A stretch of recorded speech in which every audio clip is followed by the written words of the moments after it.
प्रभु के चरणन में सदा पुनि पुनि करूं प्रणाम। यही कहूँ भूलूं नहीं मेरे प्रियतम राम। राम राज्य का अर्थ है धर्म का राज्य। राम जी ने 11,000 वर्ष तक धर्म पूर्वक राज्य किया। उसका परिणाम ये हुआ कि अयोध्या में 11,000 वर्ष तक कोई भी स्त्री विधवा नहीं हुई।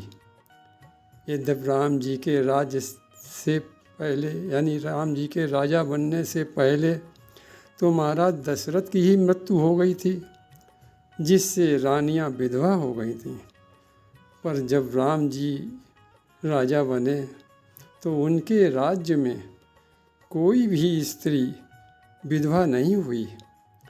वह अपने पति के सामने ही मांग में सिंदूर भरकर सज संवर कर अंतिम यात्रा करती थी। राम राज्य की विशेषता थी कि पिता के सामने उसके पुत्र की मृत्यु कभी नहीं होती थी। राम राज्य में 11,000 वर्ष तक कोई भी जल में डूबकर नहीं मरा था। यहाँ तक कि छोटे छोटे बालक सरयू जी में घुसकर खूब नहाते थे और वरुण देवता उन्हें कभी डूबने नहीं देते थे, उनकी रक्षा करते रहते थे। राम राज्य की चौथी विशेषता थी कि किसी के मकान में दुकान में कभी आग नहीं लगी थी। यदि कपड़े आदि पर कभी आग गिर भी जाए तो वो तुरंत शीतल हो जाती थी। राम राज्य में कोई बीमार नहीं पड़ता था, इसीलिए वहाँ कभी कोई डॉक्टर नहीं था। राम राज्य में कभी चोरी नहीं हुई।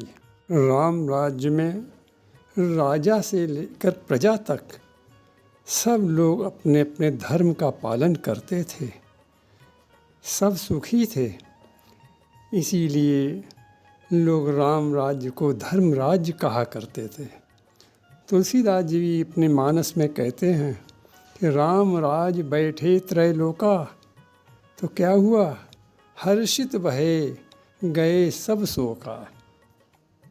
हर्षित भये गए सब शोका। Audio Jungle।